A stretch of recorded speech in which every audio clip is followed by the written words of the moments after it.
ke IKN ditunda. Apakah Bapak khawatir proyek IKN ini akan mangkrak, Pak? Enggak. Sekali lagi, jadi IKN ini adalah rencana lama. Rencana lama dari Presiden pertama kita, Insinyur Soekarno. Kemudian kita eksekusi. Dan memang kalau kita melihat secara makroekonomi, PDB ekonomi kita itu 58% itu berputar di Jawa. Padahal kita memiliki 17.000 pulau, tapi 58% PDB ekonomi itu berputar di Pulau Jawa. Yang kedua, 56% penduduk Indonesia itu ada di Pulau Jawa. Sehingga magnetnya itu semuanya ada di Jawa, dan saya kira daya dukung Pulau Jawa kalau kita terus-teruskan tidak akan mampu, karena semua magnetnya akan ketarik ke sini. Yang pertama. Yang kedua, memang kita ingin merancang sebuah ibu kota politik di luar Jakarta. Pembangunan IKN tidak akan menghasilkan pemerataan ekonomi masyarakat, malah justru akan menciptakan ketimpangan ekonomi. Karena membangun satu kota di tengah hutan itu sesungguhnya menimbulkan ketimpangan yang baru. Pembangunan ibu kota Nusantara itu sangatlah bertentangan dengan fakta di lapangan. Apalagi, pembangunan kota baru hanyalah akan membuat ketimpangan dengan daerah sekitarnya. Jadi antara tujuan dengan langkah yang dikerjakan tidak nyambung. Membangun Indonesia tidak cukup dengan membangun satu kota, akan tetapi harus membangun dan membesarkan seluruh kota yang ada di Indonesia. Langkahnya bukan dengan membangun satu kota, tetapi justru dengan membesarkan seluruh kota yang ada di Indonesia. Bahwa tujuannya memeratakan Indonesia, dimulai dengan membangun kota-kota kecil yang ada di Indonesia. Itu pertanyaannya, Bapak tidak melihat ini potensi mangkraknya besar? Oh, enggak. Sekali lagi, IKN ini adalah proyek jangka panjang. Bisa 10 tahun, bisa 15 tahun, bisa 20 tahun. Ini ibu kota yang pindah. Mau pindah rumah aja ruwetnya seperti itu, apalagi ini mempersiapkan perpindahan ibu kota. Jadi kesiapannya kan memang harus betul-betul sempurna betul baru pindah. Misalnya ASN kita mau kita pindah, sekolah anaknya siap belum? Kalau sakit, rumah sakitnya siap, sudah beroperasi belum? Kan semuanya harus dihitung. Kesulitan pertama akan didapatkan dari 1,9 juta ASN yang akan pindah ke lingkungan baru. Masyarakat perlu tertarik untuk datang ke tempat baru. Pertama-tama mereka perlu melihat infrastruktur yang kuat seperti sekolah, rumah sakit, dan fasilitas perumahan. Atau mereka tidak akan tertarik untuk pindah ke sana. Masalah kedua kemudian muncul dari segi pendanaan. Pembangunan Nusantara diperkirakan menelan biaya sekitar 35 miliar US dollar. Namun pemerintah hanya berkomitmen untuk menginvestasikan 20% dari dana yang dibutuhkan. Pemerintah Jokowi berharap sisa 80% pendanaan akan berasal dari investor asing. Namun ada keraguan untuk menyalurkan dana ke proyek tersebut, dan hal ini semakin menggagalkan kemajuan pembangunan IKN. Saya tahu dari awal itu. Jadi sekuensi pengetahuan saya tentang kebohongan Jokowi itu, begitu IKN dibuat saya ngakak-ngakak, ini kasih nipu. Tapi begitulah, disirap kita untuk memuliakan seorang yang memang ini Jokowi, dia tidak tahu bahwa selama 10 tahun banyak orang yang tahu bahwa dia tidak tahu. Kita tahu di dalam cerita itu, pertanyaannya, apakah menara Babilonia itu runtuh karena kedunguan? Dungu artinya tidak bisa lagi bercakap-cakap karena bahasanya dikocak-acik oleh satu kekuatan, atau dia runtuh karena ambisi itu? Runtuh karena kedunguan atau runtuh karena kepungahan? Saya akan balik ke situ lagi dulu ya. Saya balik lagi ke IKN tadi itu. Kenapa dari awal saya nggak percaya pada IKN? Karena kalian percayanya lain dengan cara Jokowi memandang IKN. Andrinov menerangkan bahwa demi rasionalitas spasial mesti ada IKN. Oh ya, bagus.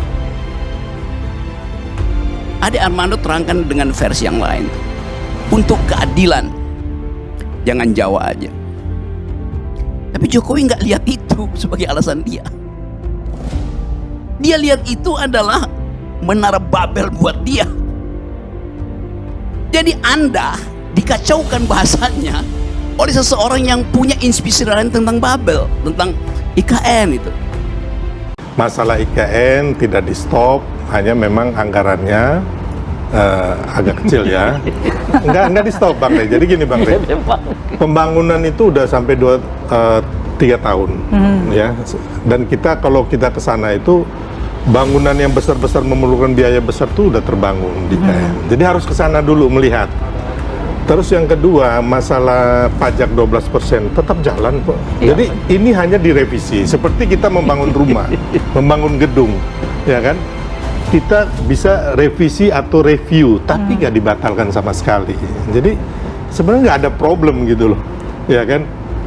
Apa yang dilakukan Pak Jokowi kemarin, ya kan, diteruskan oleh Pak Prabowo, gitu. Ditambah beberapa program-program Pak Prabowo sendiri tentu. Juru bicara Jokowi, Sylvester, kembali menjadi tertawaan dalam dialog Indonesia Pagi TV One. Awalnya, Sylvester mencoba membela Jokowi terkait dengan dana pembangunan IKN yang di-stop oleh Prabowo. Namun, menurut Sylvester, pembangunan IKN tidak di-stop dan terus dilanjutkan. Namun, pernyataan Sylvester tersebut menjadi tertawaan para narasumber. Pasalnya, Prabowo jelas-jelas men-stop dana pembangunan IKN dan berakibat berhentinya seluruh pembangunan IKN. Ya. Diteruskan tapi ditunda begitu Pak?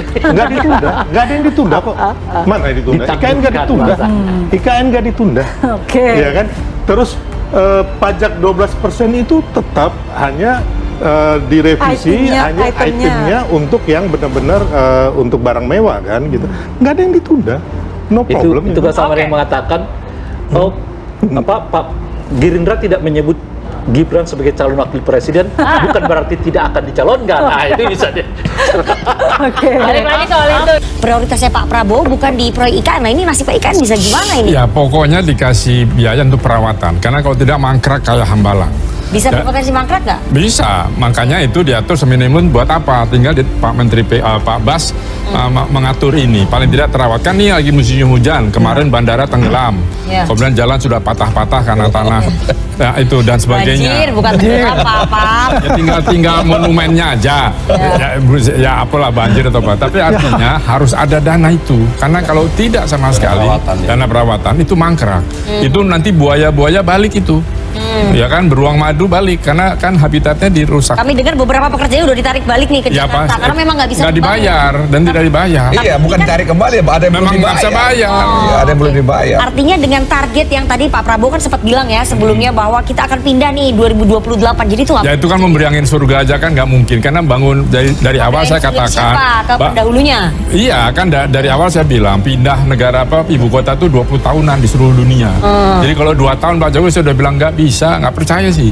Investor datang asing nggak ada tanah PKS percaya PKS. Greenfield itu dari dulu nggak akan ada, selalu harus APBN yang bangun baru investor lihat mau datang. Kalau dia sudah datang, ini di hutan gue mau nanam apa gitu. Pembangunan ibu kota Nusantara paling tidak membutuhkan dana 466 triliun rupiah karena luas IKN yang luasnya 4 kali Jakarta. Sampai saat ini, tidak ada investor dunia yang tertarik membangun IKN. Secara bisnis, memang tidak ada cuan di IKN. Apalagi jarak antara Jakarta dengan ibu kota Nusantara jauh, bahkan disebut yang terjauh di dunia. Ditambah lagi harganya mahal dan biasanya akan gagal. Jika mengandalkan APBN untuk membangun IKN, hal itu sangat tidak realistis. Apalagi defisit APBN 2024 akan naik menjadi 609 triliun rupiah atau 2,7% dari produk domestik bruto. Target awal defisit 522 triliun rupiah atau 2,29% dari PDB. Ya Pak Jokowi emang harus ngomong begitu. Cuma kan Nana pertanyaan besarnya dari tadi yang belum terjawab. Kenapa kok tiba-tiba ya konon nih kan sudah oversubscribe, banyak yang datang, investasi ini, investasi itu. Pak Bahlil juga waktu jadi Menteri Investasi kan telah mendatangkan sekian ribu triliun. Terus tiba-tiba hari ini kita bicara pemotongan. Kan bingung kita juga. Yang bohong dulu apa sekarang? Kan gitu jadinya. Itu kan gitu tuh. Jadi kan tiba-tiba kok ini tiba-tiba pemotongan sih? Kita kan melihat betapa indahnya itu IKN waktu Agustusan kan. Sekarang ada warga baru. Pertama jangkrik, sekarang soang. Datang lagi. Nah ini terus tapi Bang Andi oke juga. Pokoknya saya jamin nggak akan mangkrak. Bagus, besok pindah. Duluan, semangat, biar nggak mangkrak. Jadi maksud saya kembali lagi ke Pak Jokowi itu tadi. Jadi pertanyaan besarnya, sebenarnya kita sekarang, Nana keren deh. Kalau di political show ini bisa menjawab, ini hasbabul nuzul nih, tiba-tiba ada pemotongan-pemotongan yang tiba-tiba kurang ini akibat apa? Akibat kita salah hitung di awal, atau akibat ada penambahan-penambahan di atas kertas, angkanya gede, tapi nggak ada di realnya. Iya, kurang karena kurang matangnya perencanaan. Iya, itu. Sebenarnya. Apalagi pemerintahan Prabowo Gibran akan fokus merealisasikan program makan bergizi gratis. Semuanya akan menjadi rebutan anggaran. Program makan bergizi gratis lebih jelas dampaknya untuk rakyat ketimbang IKN. Mencari dana utangan dari luar negeri atau lembaga internasional juga berat karena keuangan sejumlah negara maju dan lembaga keuangan dunia sedang kering. Apalagi mundurnya Kepala Otorita Ibu Kota Nusantara Bambang Susantono dan wakilnya Doni Rahayu bertanda ada masalah dalam IKN. Jadi kalau ditanya, kalau tadi mau dibikin destinasi wisata, siapa mau pergi ke sana, Pak? Mau dimakan buaya? Kalau hujan kan enggak. Jadi supaya terawat barang itu tidak memerlukan anggaran yang maksimal, ya sudah, daripada Gibran terus kemana-mana bagi-bagi susu nggak penting, ya mending berkantor di sana, bisa ketemu kepala-kepala daerah di seluruh Kalimantan langsung di sana, selesaikan persoalan-persoalan tanah adat. Sampai hari ini masyarakat adat di sana masih terpinggirkan. Kami di wilayah perbatasan Kalimantan Utara masih butuh jalan. Negara ini sudah berutang terlalu banyak sama orang Kaltara misalnya.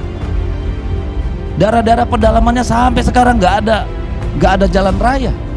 Selain masalah investasi yang sulit masuk ke Indonesia, penyebab investasi masih susah masuk ke Indonesia secara umum adalah soal korupsi. Hal itulah yang membuat kepercayaan investor terkikis ketika hendak menaruh modal di Indonesia. Saya pergi ke Luwuk, masuk ke Poso, Danau Poso tuh, karena mesti backup LSM Pro Lingkungan di situ. Oke, datang pengusaha, dia bilang, Pak Rocky, saya eksportir kerikil ke IKN. Dan kamu betul?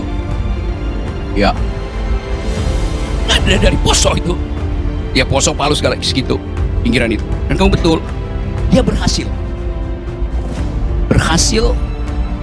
rugi 20 miliar belum dibayar. Kerikil. Saya kasih aja parsial-parsialnya tadi. Beberapa waktu lalu saya pergi ke Taman Bunga Nasional di Malang, Batu Malang. Taman bunga yang bagus betul, peninggalan Belanda. Kepala desa bilang begini ke saya, kami mensuplai semua bunga ke IKN, diambil dari Batu Malang rupanya, bunganya bagus-bagus. Terus apa masalahnya, Pak? Sampai sekarang kami nggak dibayar.